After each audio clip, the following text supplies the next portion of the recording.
Hello, welcome to this week's Naked Scientists with me, Chris Smith, and also with Hannah Critchlow.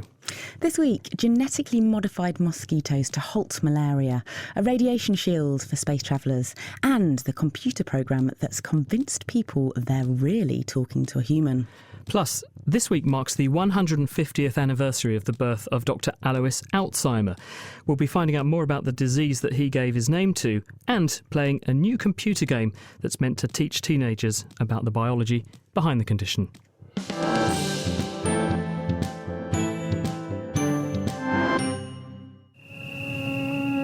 The insistent buzz of mosquitoes isn't just an annoying sound when you're trying to sleep on a summer night. In countries affected by the malaria parasite, which is spread by mosquito bites, it could be deadly. For years, people have been trying to wipe out malaria by using insecticides to control mosquito populations, but they can develop resistance to the chemicals. And the disease still kills hundreds of thousands of people around the world every year. Now, scientists at Imperial College London have genetically engineered mosquitoes so that they can only produce male offspring. And that's important because it's the females that bite and spread disease. Katani went to see Nikolai Bickler, who led the research, to find out how changing the ratio of males to females can help combat malaria. Well, the idea is if you progressively shift the sex ratio of a population towards males, and there are fewer and fewer females in the population, then the overall size of the population will decrease, up to a point where the population cannot sustain itself anymore and will actually crash. What did you do to try and skew this sex ratio? We introduced into the mosquito a gene which essentially destroys the X chromosome. As you know, as in humans, so also in mosquitoes, there are two types of sperm produced by males: sperm that carry the Y chromosome and sperm that carry the X chromosome. The sperm that carry the Y chromosome produce sons, the sperm that carry the X chromosome produce daughters. So we found a way to specifically eliminate the sperm that carry the X chromosome, so that only the sperm that carry the Y chromosome would be functional and would make these males produce only sons. This sounds really clever. How did you do that to target and destroy the X chromosomes? Well, what we found is essentially an Achilles heel, a genetic Achilles heel of the malaria mosquito. There's a certain DNA sequence that is present in many, many copies on the X chromosome only and nowhere else in the mosquito genome. So we use a DNA cutting enzyme that cuts the chromosome. You can imagine like with a scissor. In many, many places, it cuts the chromosome, the X chromosome. So this chromosome becomes destroyed. It's no longer functional. You've got these kind of lines of mosquitoes that have these DNA scissors in. What happens? Well, then what happens is, as you can imagine, an enzyme that cuts DNA targeting the X chromosome is lethal for most cells. But we are making sure that this gene is active only when sperm are produced. So then what happens is the sperm that would have carried the X chromosome, in those sperm, the X chromosome is destroyed. But the sperm that carry the Y chromosome, they do not have the sequence that we're targeting. So they are totally unaffected. So they are produced normally and transmitted to the female, and you have male offspring. The next generation is mostly all male offspring. They're going to be looking for some ladies. What happens then? Well, one thing that we probably should add is that this gene is also transmitted to the offspring, but only to half of the offspring. So half of those males looking for ladies, they will do the same thing again in this generation. They will produce only sons. Over time, progressively, over many generations, there are fewer and fewer females in the population. And eventually, there are no females in the population crashes. So this could be a really fantastic way of basically getting rid of mosquitoes. They're the bane of my life. They always bite me. I hate them. What would be the consequences of completely getting rid of a population of mosquitoes, say in a town or even a country? There are many. There are 3,500 different species of mosquitoes. We're only targeting one specific species, which transmits malaria to humans. So that's, in a sense, a much more targeted intervention than, for example, insecticides. That is the current control method, which targets all sorts of insect species. Obviously, this could be fantastic if you could get rid of the mosquito populations and that would eradicate malaria. But how close is this to being something you can roll out? And are there risks of releasing these modified mosquitoes into the wild? This is a very promising technology, but we're still many steps away to rolling this out. We have both technical hurdles to overcome still, but also have to make sure that all aspects of biosafety, ethical concerns and regulatory concerns would be addressed before we go any further with this. The next step is to take these mosquitoes and test them at a large scale. We have tested this technology in small population cages, but we have a facility in Italy where we have larger cages that are more field-like controlled environment, and there we want to test this technology to see how it performs. And what's it like working with so many mosquitoes around you? Does it make you a bit twitchy? Yeah, some people get quite twitchy, yeah. But yeah, how much do you get bitten? You get bitten once in a while, but it's really all right. It would be the same if you go on a camping trip, probably. Nicola Vinbickler from Imperial College London, talking to Kat Arney. 3,500 species of mosquitoes. That's a lot, isn't it? It's a fair I whack. didn't realise there were that many. Well, looking away from where the mozzies are and more towards the heavens, one of the biggest dangers while travelling in space is exposure to potentially lethal doses of radiation coming from the sun. These can flare up in bursts during periods of increased solar activity that are known as solar storms. Currently, we have no way of protecting astronauts against them. The Apollo missions in the 60s and 70s avoided them purely by chance. But now the moon may have provided us with an answer. Dark patches on the surface known as lunar swirls have given physicists an idea for a way to shield our spaceships in the future. Ruth Bamford is heading the work at the Rutherford Appleton Laboratory in Oxfordshire. Hello, Ruth. Hello. So, first of all, why is solar radiation a risk? Why is it a problem? Well, this particular type of radiation consists of energetic particles that are more akin to what you would see in a particle accelerator. And they're so fast they can go through the hull of a spaceship and smash the DNA of the astronauts. And during a storm, so many of these can occur that it's beyond the body's capabilities to repair. And when you say there can be so many of them, what's the likelihood of someone on a space journey coming into contact with these sorts of levels of radiation? The levels occur during a storm, and those storms are intermittent in their occurrence. So, on average, the sun will give out 2 or 3 of these big events a day during solar maximum, and about the same during solar minimum a week.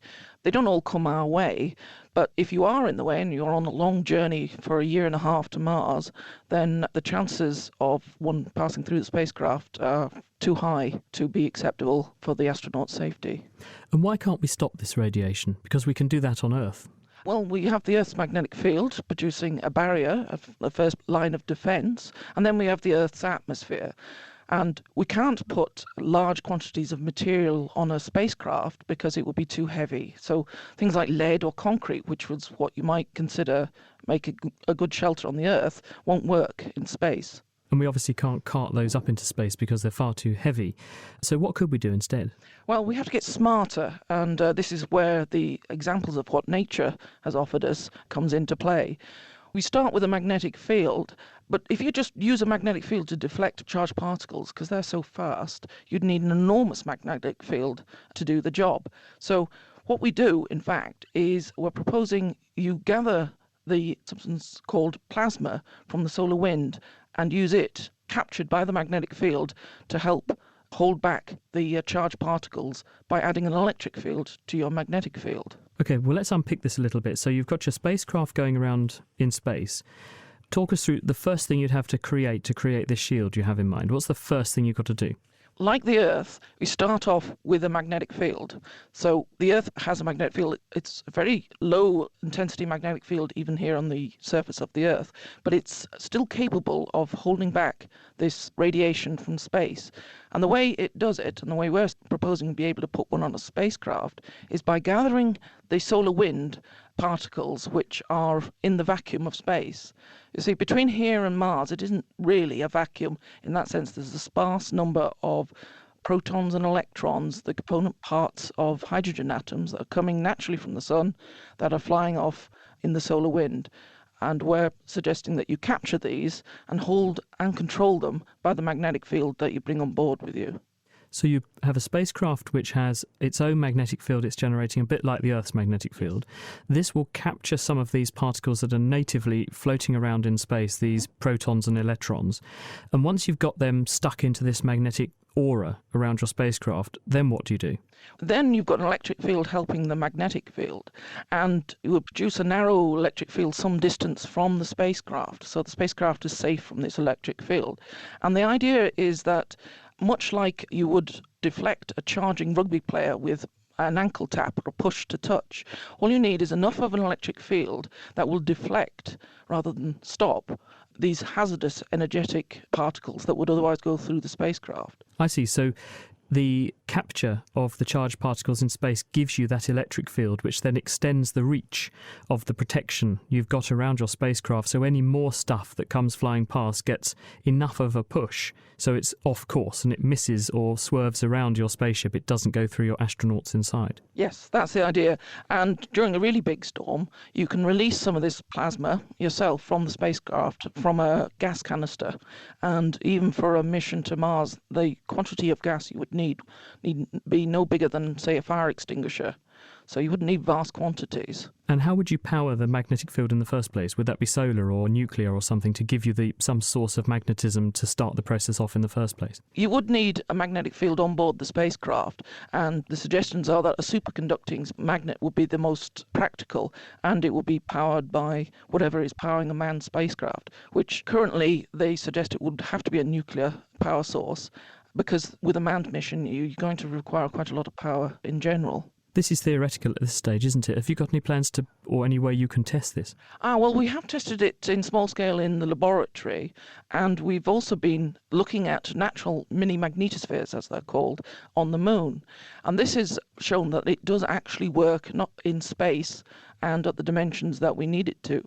There's a little feature on the moon, on the eye of the man in the moon, just on his left-hand eye, a bit like a tear. It looks like a patch of white on the dark area of the moon, and that little patch of white is called Rhynia Gamma, and it has been protected by a small patch of magnetic field that naturally occurs on the moon, because the moon doesn't have an overall magnetic field of its own, and it would appear that for the eons that it has been there, that little magnetic anomaly, it's been able to keep away all these hazardous particles sufficiently to change the colour of the moon. And that's exactly the same physics that you're going to use. Thank you very much, Ruth Bamford, who is from the Rutherford Appleton Laboratory in Oxfordshire. She published that work in the journal Archive. You're listening to The Naked Scientists with Chris Smith and with me, Hannah Critchlow. This week, a computer programme reportedly passed the Turing test for the first time, tricking a panel of judges who had online conversations with it into believing that they were exchanging messages with another human. This was part of a competition run by Reading University to commemorate the 60th anniversary of the death of the test creator, Alan Turing. Here's your quickfire science on the Turing test with Greer Jackson and Kate Lamble. In 1950, Alan Turing developed a way to test a machine's ability to mimic human behaviour. He called this the Turing test. In the test, a human judge writes to a subject in another room. This subject can be a person or a machine. The aim of the test is for the judge to suss out whether the subject is human or machine, whilst the computer tries to dupe the judge into thinking it's a real person. When creating this test, Turing made a prediction. He thought by the year 2000, machines would be able to fool 30% of human judges in a 5-minute test. However, by 1966, a program called ELIZA appeared to pass the test. It used keywords from the judge's typed comments and transformed them into new sentences by following a series of rules. Versions of ELIZA, now known as chatterbots, are found on the internet today, and they continue to trick people into believing they are human in the hope of gaining sensitive personal data. The latest computer program to have met Turing's predictions is called Eugene Goostman. The Russian-developed software emulated a 13-year-old Ukrainian boy who didn't speak much English and spoke to the judges via web chat for 5 minutes. Eugene managed to fool 10 out of 30 human judges, fulfilling Turing's prediction. However, Turing never actually specified the percentage of judges that needed to be fooled for a computer to pass, so it's debatable whether programs can ever be said to have passed the test. Some have argued that Turing's test was proposed as more of a philosophical question about a computer's abilities to mimic humans, rather than an accurate test for artificial intelligence. If you want to try your luck against Eugene, you can visit www.princetonai.com/bot.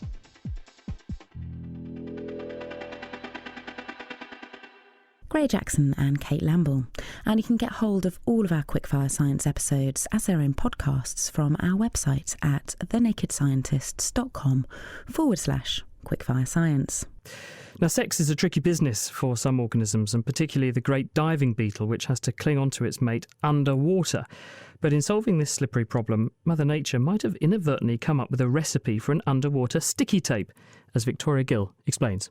This is a study that comes from the Royal Society's journal Interface, and in this case, they're looking at beetle feet.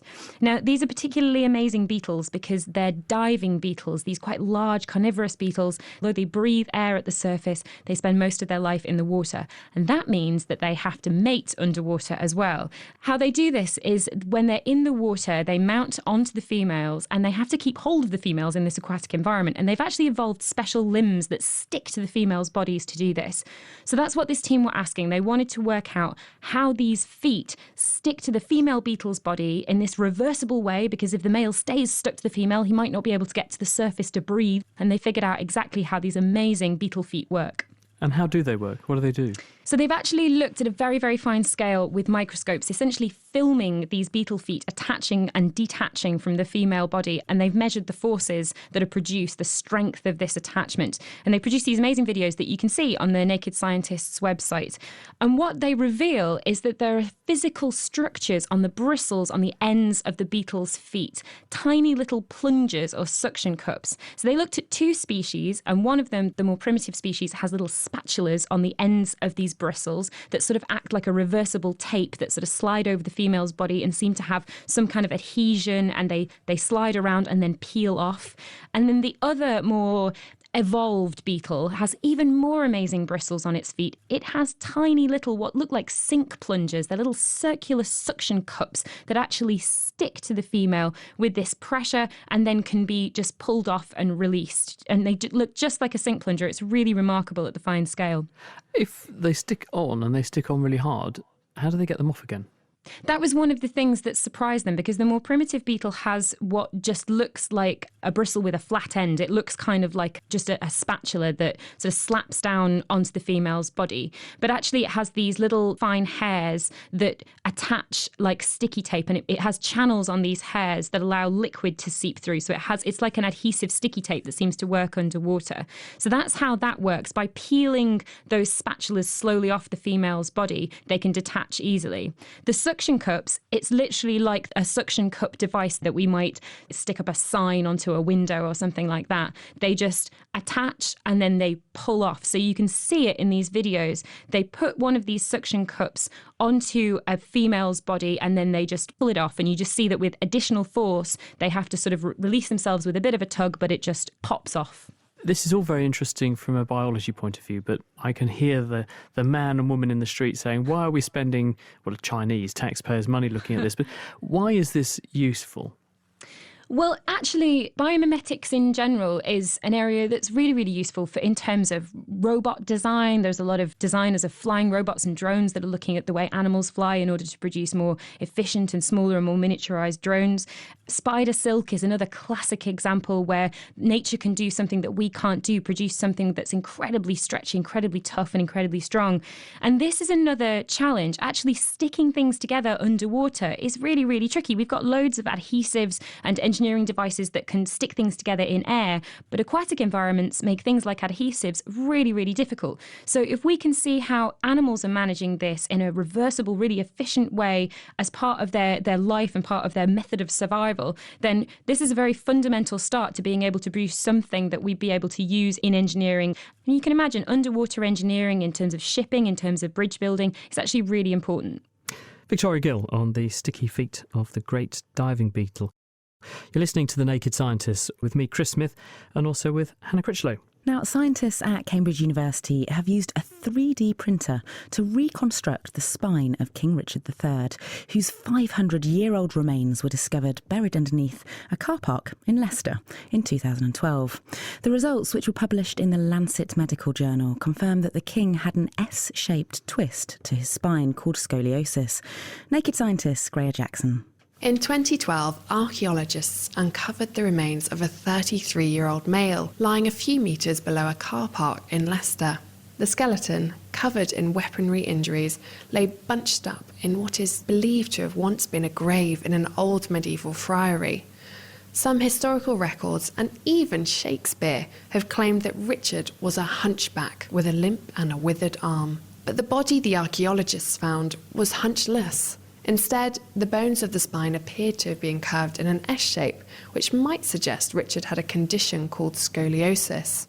To find out whether this was really the case, Cambridge scientist Piers Mitchell and his colleagues have used a 3D printer to produce a replica spine of the former monarch. I went to meet him to find out whether Shakespeare was using poetic license or was on the right lines. The body itself was excavated by Jo Appleby, who works at the University of Leicester.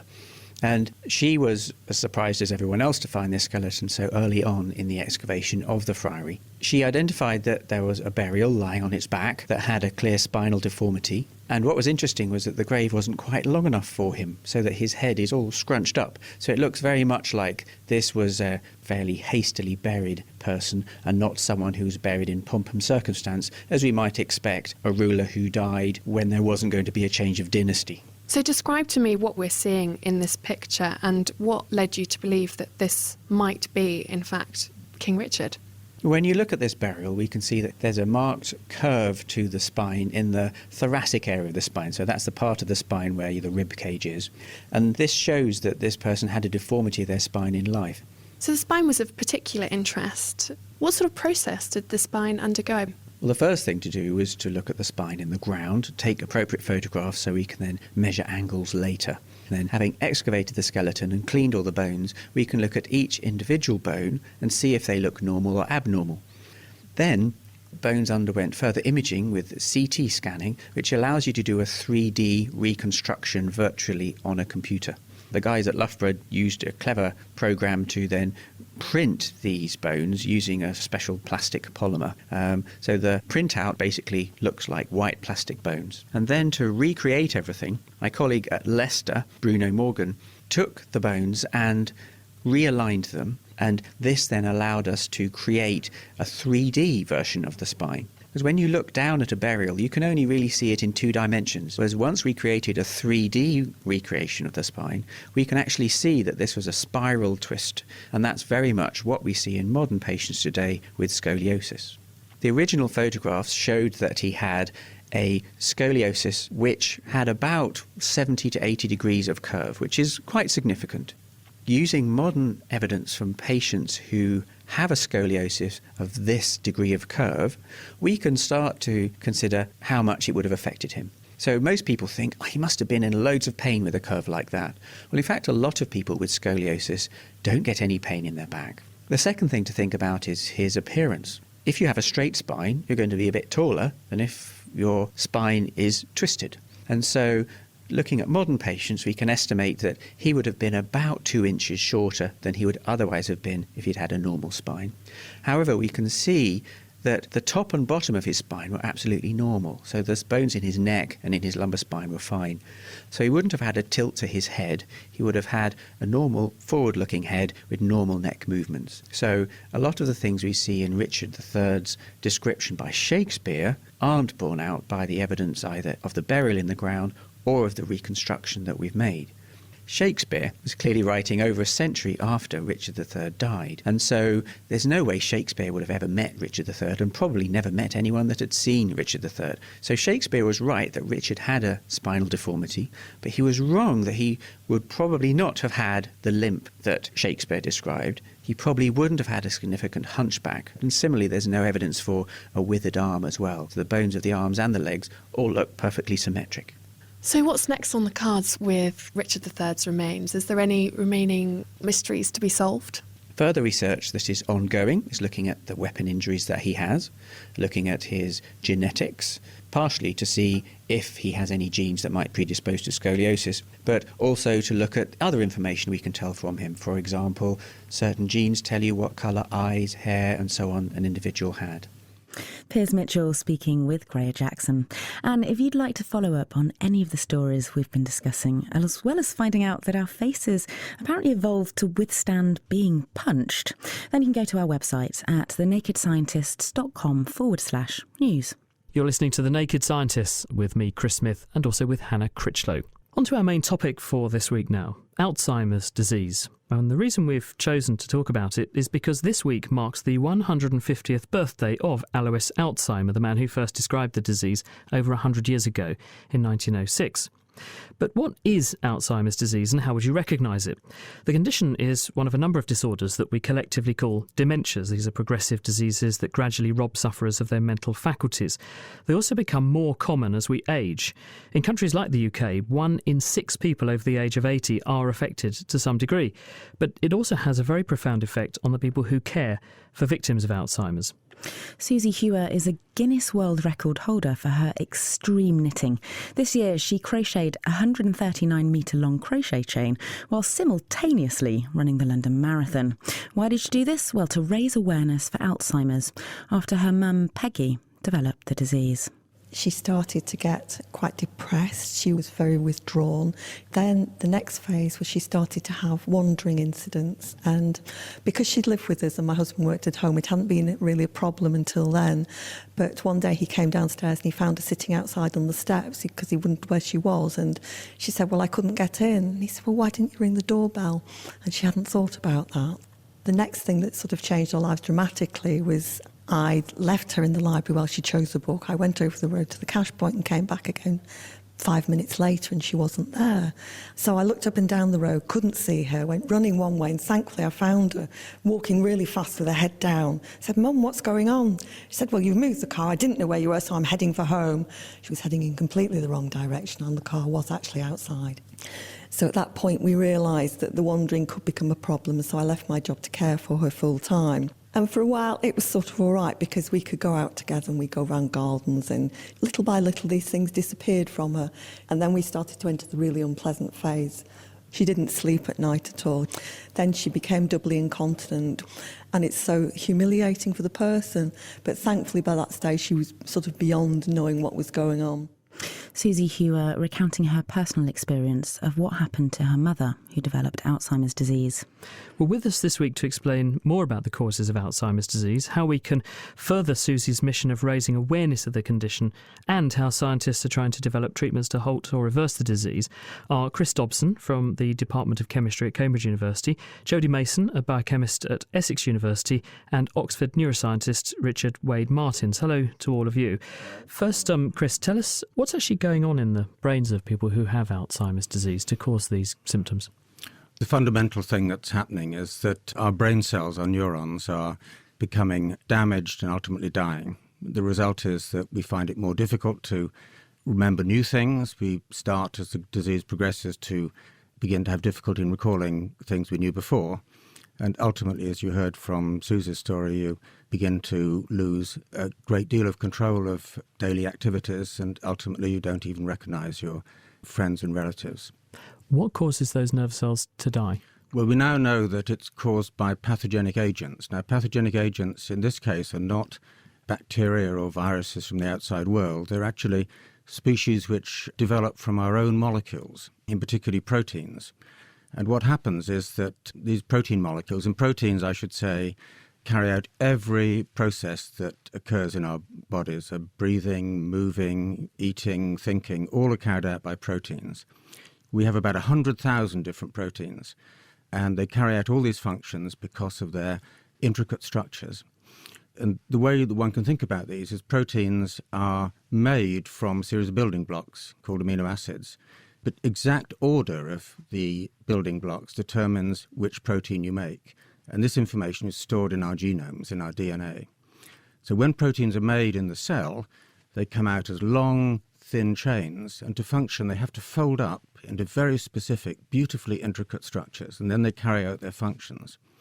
But sometimes these molecules, which are packed together very closely in our cells so we can do fast chemistry and pass on messages, start to clump together. They misfold, they lose their correct structures and start to clump together. In Alzheimer's disease, the primary protein that's involved, or a fragment of a protein, is called the A-beta peptide. And when this protein aggregates, it forms the familiar clumps and plaques in the disease. But actually, we now know that it's not these plaques as such that cause the damage. It's a smaller aggregates, about the same size as viruses or bacteria, that actually interact with the cells and move around and cause the disease to spread. and we can understand how the disease develops through the cells dying and how this can then spread to other parts of the brain. And Jodie, that A-beta peptide that Chris is talking about, where does that come from and what is it? Well, the A-beta peptide, it's produced from a much, much bigger protein called the amyloid precursor protein. And a couple of enzymes, molecular scissors, come along and snip out this small section from the amyloid precursor protein. And that produces this very small peptide. It's about 37 to 43 amino acids. And it's that peptide that's incredibly sticky. It self-associates and then it forms into these very toxic amyloid plaques. So cells normally make the beta amyloid precursor protein. It's part of what your cells normally make as part of going about their cellular business in your brain. And for some reason, a chunk of it gets chopped off, which then is what starts to build up into these aggregates in the brain that ultimately lead to Alzheimer's. That's correct. And these amyloid plaques are exactly the things that Alois Alzheimer would have seen when he was looking down his microscope.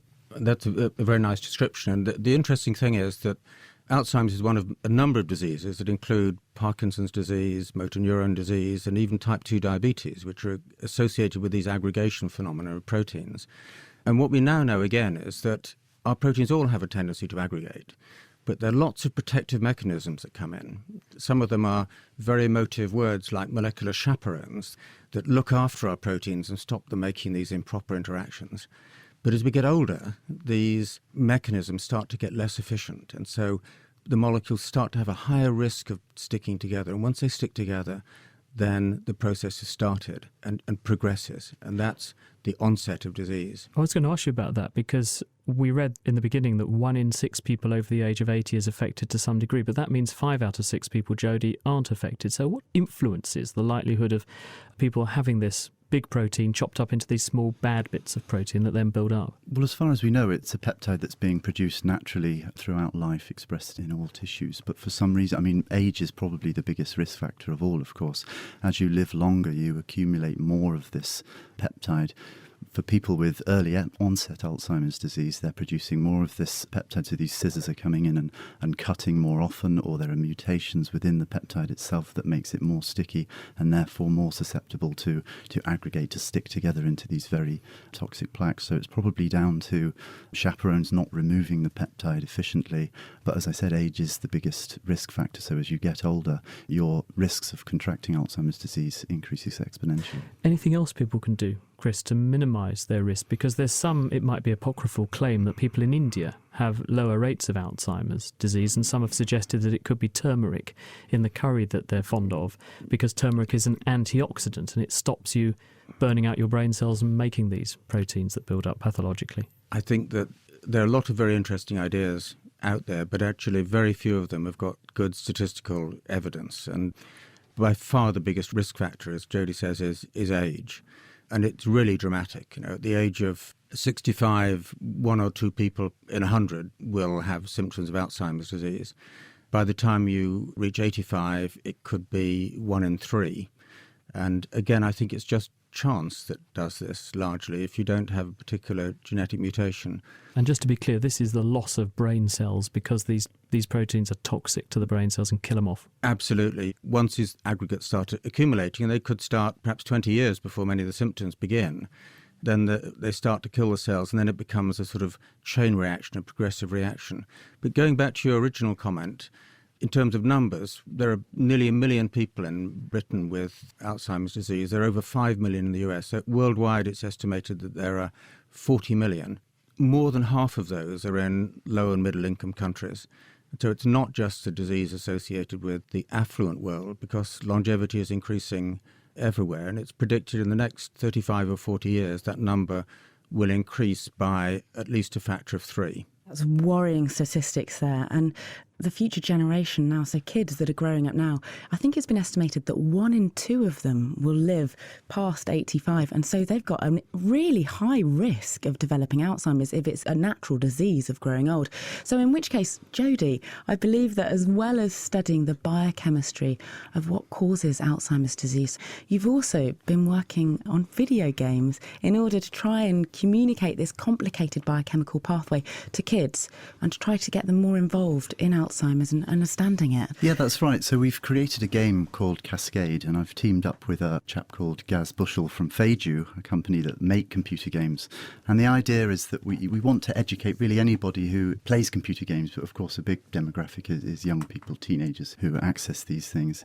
And in Cascade, you actually step inside the brain of somebody with Alzheimer's disease. So you can look around you, you can see the neurons, these brain cells all around you. You can see the amyloid precursor protein and the enzymes, these molecular scissors that come in and snip out that peptide segment. And you can watch that toxic self-association, that clumping to form these amyloid plaques. And because it has this sort of intergalactic feel, the only real artistic license that we've taken is that the player is controlling a spaceship. But a lot of the things that spaceship does really mirrors the therapeutic intervention strategies that labs like my own at Essex and Chris's over in Cambridge and drugs companies are trying to do. So, for example, to block those scissors and stop them cutting APP, or if the beta amyloid peptide does get produced, to stop it from self-associating, so somehow detoxify it or stop it clumping. That's an innovative way of trying to switch people on to trying to understand this really complicated biological process that will probably affect them in the future. Well, earlier this week, we took Cascade for a test drive. Kate Lamble accompanied Gaz Bushell, the game's developer, into Coleridge Community College to see what a class of 13-year-old students made of it. Is this it?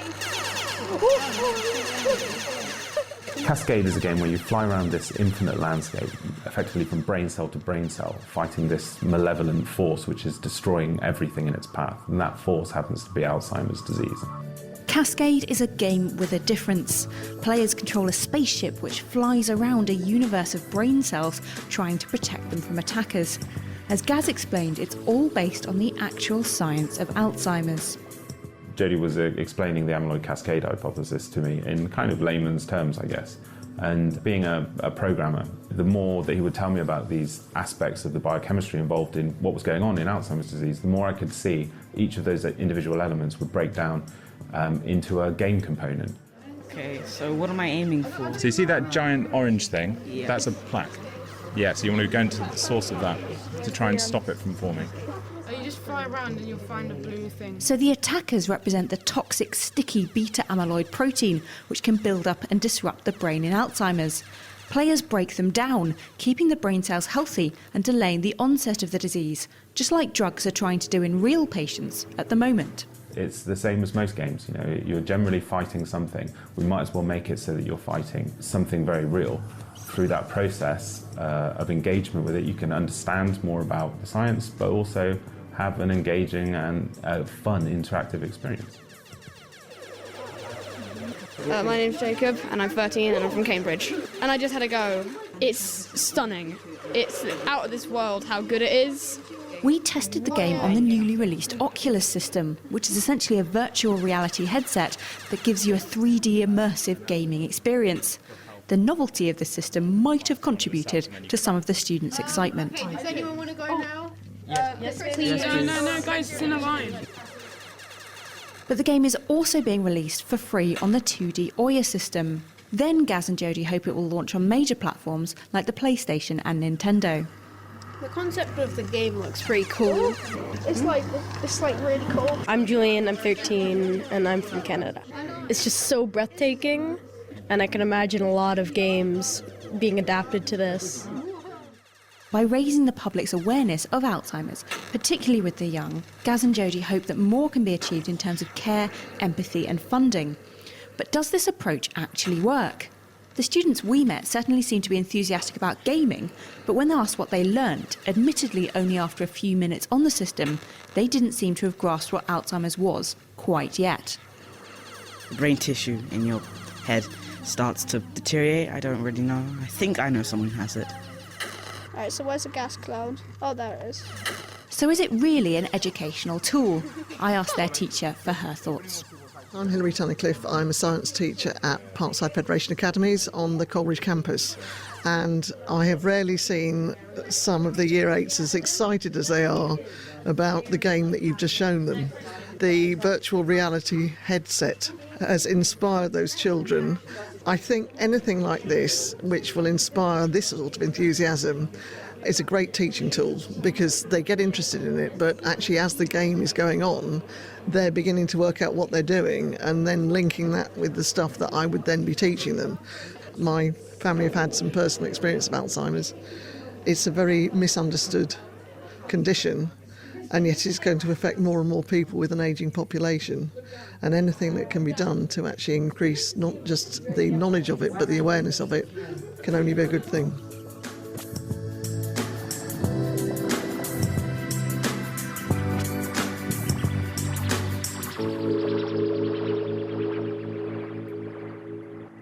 Coleridge Community College testing the game with developer Gaz Bushell. And if you want to have a go, you can download it completely for free at www.ouya, that's ouya.tv/games.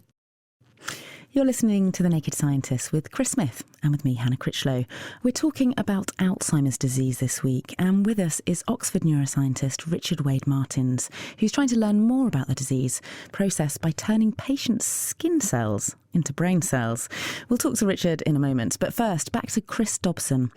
Chris, you're a little bit like the spaceship in that video game that we demoed earlier. Your day-to-day life is devoted to trying to find drugs that will actually target the problem proteins in Alzheimer's rather than just masking the symptoms. Well, I've been described as many things. I mean, our view is that, like many of the diseases in the past, or all of the diseases, I think, in the past, really, until you understand the real mechanism, it's almost impossible to develop effective drugs. And I think this has been one of the problems so far in trying to treat Alzheimer's disease. So what we're trying to do, in fact, is to take the A-beta peptide that Jodie mentioned and understand exactly the mechanism by which it begins to clump together, the steps that it goes through, how it forms species that are toxic, why they're toxic, and how it eventually forms the plaques. And we've found a lot out about that, and we've done that in the test tube. And so what we want to do now, and what we're beginning to do now, is to say, does the same sort of thing happen in living systems? And we've taken very simple organisms. You're going to ask me about the fruit fly, which is one of the ones... I've heard rumours that you work with the common or garden fruit fly that maybe hover above people's bananas as they get a little bit mouldy. I hope these ones don't hover around people's bananas, but what we're really trying to do then is actually to generate what we sometimes call test tubes with wings, that we can put by transgenic means, by genetic engineering, the same peptide, the A-beta peptide, into the brains of fruit flies. And then we can choose lines of flies which have much the same sort of symptoms as you see in Alzheimer's disease. They form plaques, they have difficulty moving around, we haven't checked very carefully what they can remember, but we know that they actually don't live so long and so forth. And that gives us a system where we can look at thousands or millions of flies to get very good statistics on the way that molecules interact with the A-beta peptide. And so what we're able to do is to take molecules that we found in the test tube and see what effect they have in these model organisms. And so you're able to really screen new compounds or compounds that are in existence at the moment and find out if they can revert this misfolding of this protein that's toxic to nerve cells and stop it from causing Alzheimer's. Absolutely, and I think there are really two aims that we would have. One is to reduce the risk of it, the chance of this happening, which of course would be a bit like a sort of statin for heart disease. It just makes it less likely you'll get it. And the other is actually to try to do therapeutic, a real cure, or at least to find a molecule that will stop this process occurring so that the disease doesn't progress. And so we're able to test these ideas out in these simple systems. I mean, the drugs that are currently used for those people that have Alzheimer's, what do they do? Do they not affect all this protein misfolding and try and revert that? Well, actually what they don't do is actually slow down at all the progression of disease. There's no evidence that any current drugs actually have an effect on the progression of disease, I'm afraid. What drugs do is help to alleviate some of the symptoms. And so that's really all we can do for patients at the moment. But our hope, of course, is that we can find drugs that will actually suppress the processes that give rise to disease. And that's why it's so imperative that you continue your work looking at this chemistry, this basic biology, and trying to develop new compounds. Absolutely. And I think we heard from some young people. I think they're the people who need to be aware of what's going on because it takes a long time to develop drugs. And the amount we spend on research on Alzheimer's disease is minute compared with the amount we spend on cancer and heart disease, even though the costs to society and the economy are much greater of Alzheimer's disease. Jodie? Yeah, I mean, just following on from that point, really, I mean, it costs the UK economy £23 billion a year, you know, which is huge. And with the numbers going through the roof, that's only going to get a lot worse. You know, it's set to hit 1 million and then start doubling every sort of 25 years. And, I mean, with the game in particular, we're trying to get young people interested in an area that they probably don't think is going to affect them, but the young people of today are going to become the carers of tomorrow. And I suppose previously there was quite a lot of stigma around Alzheimer's disease, as there was with cancer. So patients that had cancer, 50 years ago, they didn't want to mention the C word. I think it's absolutely right. 50 years ago, if someone was diagnosed with cancer, the question was, did you tell them? And the answer is you didn't normally tell them because there was almost nothing you could do. And I think the developments in the 1970s, particularly the 1971 National Cancer Act in the US, opened up the whole field and people started talking about it, therapists started appearing, a lot more money was put into it, a lot more people were engaged in it.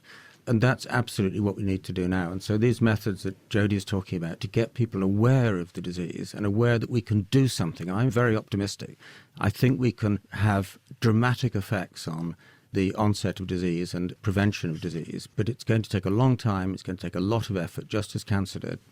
Well, let's bring in Richard Wade-Martins, who's from Oxford University, because we've heard about the development of agents in a fruit fly and also in a test tube. But what Richard's trying to do is actually to take hairs from people's arms and take the cells from those hairs and reprogram them to become brain cells so that we can more faithfully model real human neurons in a dish and then test out perhaps some of the compounds that you've been making, Chris. Richard, tell us about your technique. How does it work? So the way this works is we have patients in the clinic that we study in great detail. We understand they have Alzheimer's. We may even understand they have a subtype of Alzheimer's with particular clinical features. So what we can then do is we can take a skin sample from these patients. Some groups will take hair plucks, as you've heard. Other groups will take a skin punch biopsy. So a skin punch biopsy is where you take a small piece of skin, about the same size as you'd punch out a piece of paper from A4 paper using a hole punch. So you take this skin sample from somebody, you bring it back to the laboratory, and you chop up the bit of skin into little pieces, and you put it in a plastic tissue culture dish surrounded by a liquid medium the cells like to live in. And these skin cells will sink to the bottom of your plastic dish, and they'll grow, and over 2 or 3 weeks they'll fill the bottom of your plastic dish.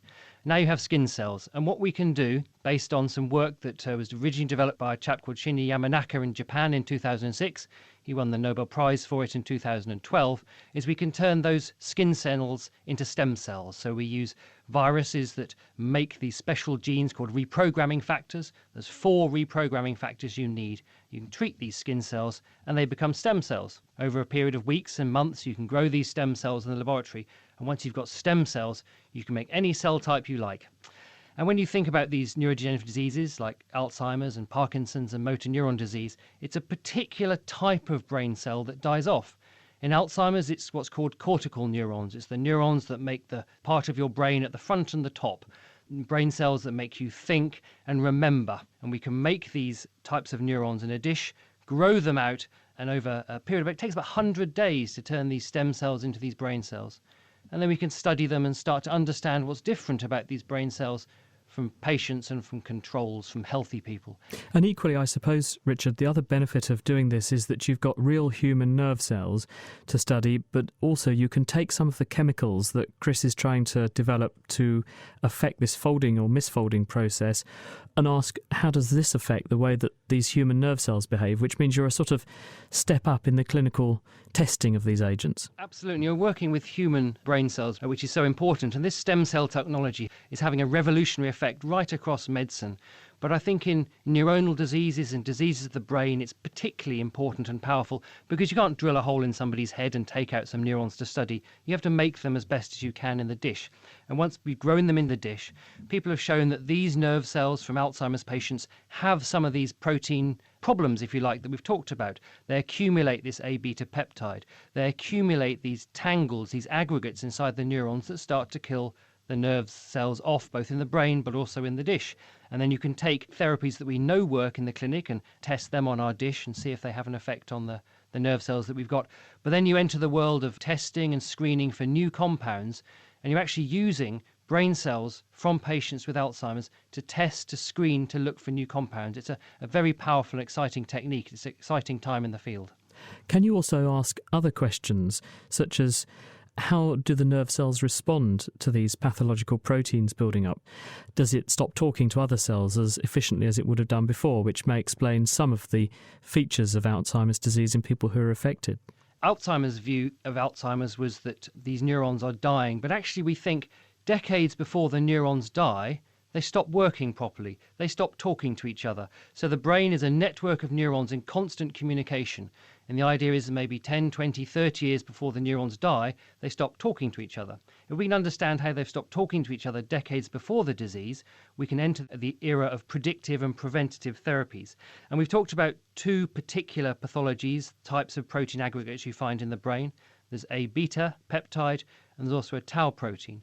And in my own work funded by the Alzheimer Society, we're taking these brain cells and we're deliberately deleting the tau protein from the genome, from the chromosomes of those cells, and then seeing what effect does the A beta peptide have on these cells. So if you manipulate one of these two proteins, do you make the disease less severe, at least in your cell culture model?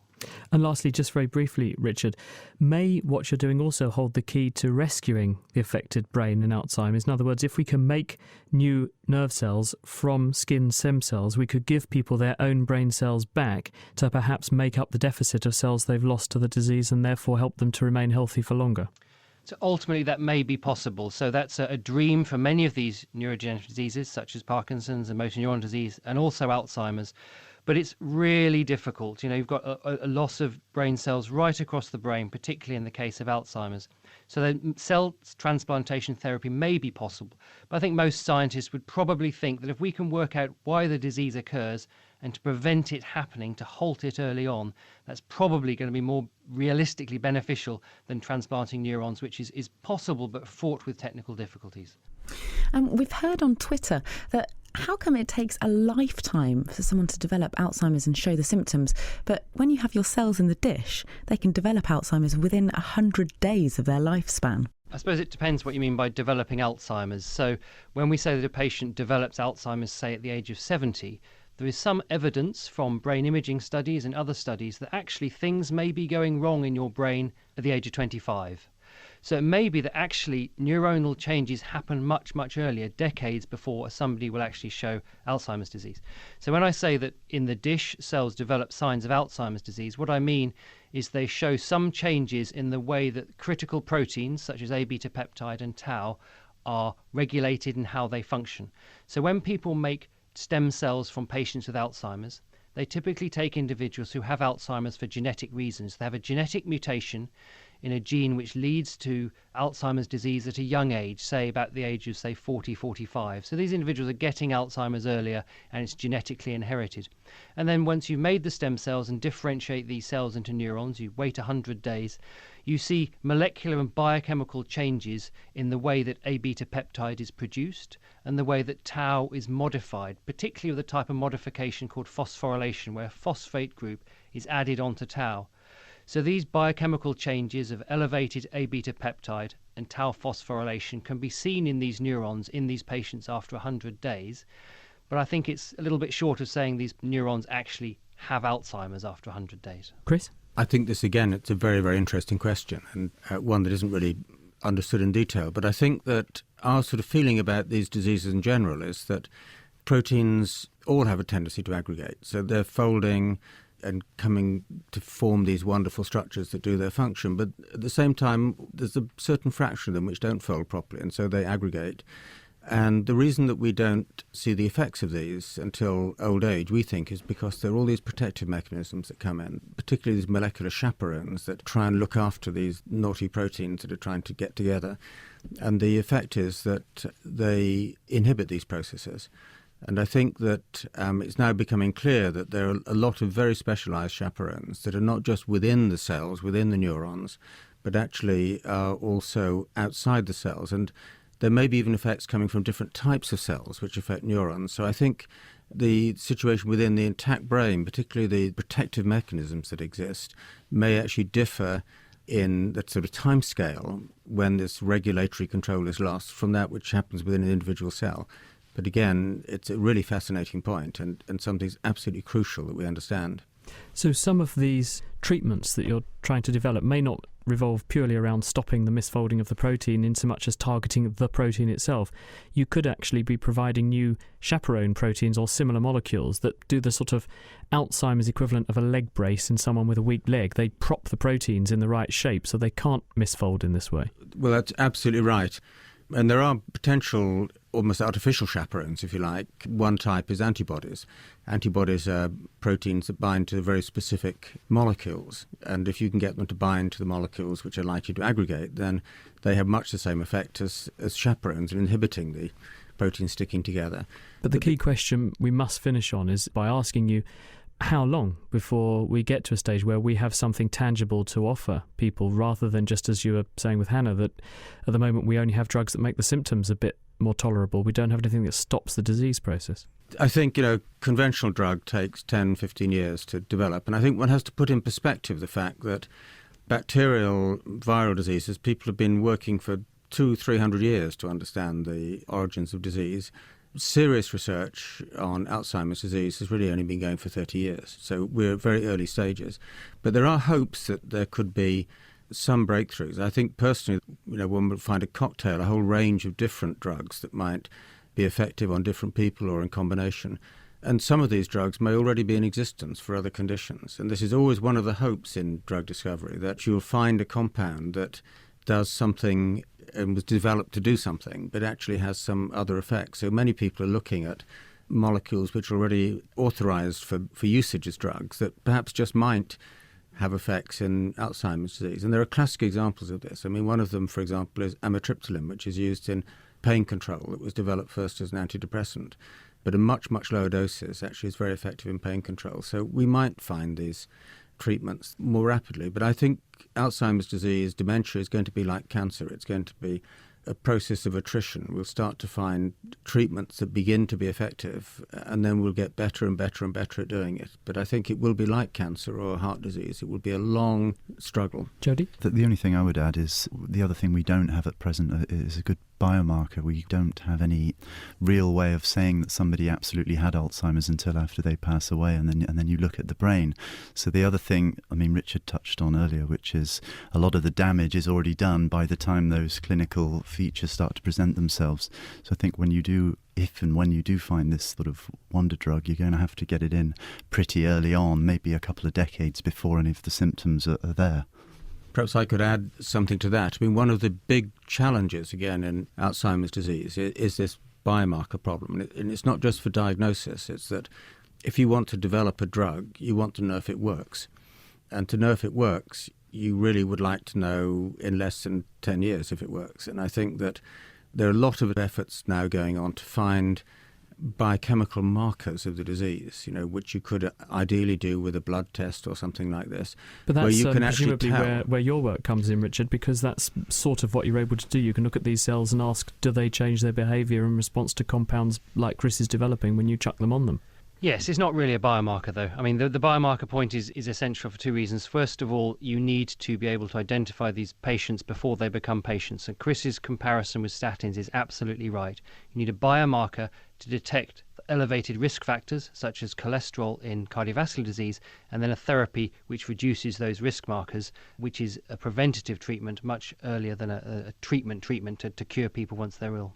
Richard, thank you very much. Richard Wade-Martins from Oxford University, and before him, Chris Dobson from Cambridge University and Jodie Mason from the University of Essex. And finally, closing this week's show for us, Hannah has been taxing her brain in search of the answer to this tricky question of the week.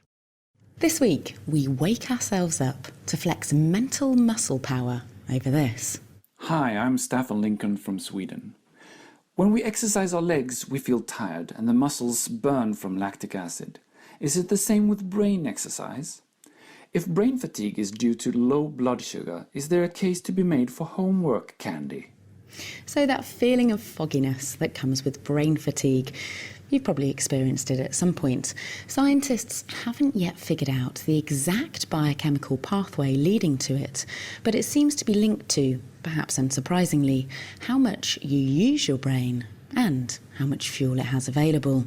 Here's Dr. Catherine Hall, brain energy expert from University College London, explaining what happens when muscles in your body get tired from too much exercise. When we've been exercising, lactic acid does build up in our muscle, but actually it probably doesn't cause the pain and muscle fatigue we feel after exercising.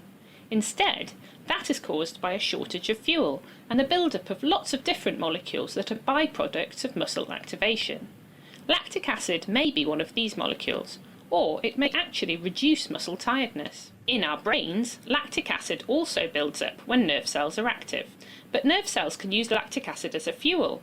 So while it might be a sign of an active brain, if anything, it should stop our brains from being tired. Aha, so activating our brains actually provides a short burst of lactic acid, which is an actual fuel for our brain. So that shouldn't cause fogginess or brain fatigue. But surely this fuel burst will wear out at some point. We do get tired though, and it turns out a good dose of glucose does boost brain performance. And handily, eating some glucose is particularly good at boosting our ability to do tasks that use verbal memory, so it'll especially help you to do your French homework. You have to be careful though, as too much glucose will stop your brain working so well. By eating 38 M&Ms before starting your homework, you should get a brain boost that'll last you an hour or so. Watch out though, your brain isn't actually burning all that extra energy, so French homework won't stop you getting fat. Thank you, Catherine, who also adds that she doesn't want to be responsible for everybody reaching for the candy and a worldwide surge in type 2 diabetes with this answer. She does suggest that healthier slow-release glucose treats, like maybe a banana, could also boost brain power. Or you could just take a break to refocus your mind, and that would probably do just as well. Well, moving on to this question that Nathan French wrote in with. Why do people sneeze differently? Is there any reason I can't change my sneeze to a quiet one? Are there any connections between personality and your type of sneeze? So, sneeze sound and volume, is it linked to personality type? What do you think? And if you can help Hannah with the answer to that one, then drop us a line. It's chris@thenakedscientist.com. You can also tweet at Naked Scientists, or you can find us on our Facebook page. That's at facebook.com/thenakedscientists. Many thanks to our contributors for this week, Chris Dobson, Jodie Mason and Richard Wade Martins. Thanks to Hannah Critchlow for joining me and to Kate Lamble for production. Do join us next week when we'll be rattling our cashirolas. That's Brazil's answer to the Vuvuzela to celebrate the science behind the World Cup. The Naked Scientist comes to you from Cambridge University. It's supported by the Wellcome Trust, the EPSRC and the STFC. My name is Chris Smith. Thank you very much for listening. Until next time, goodbye.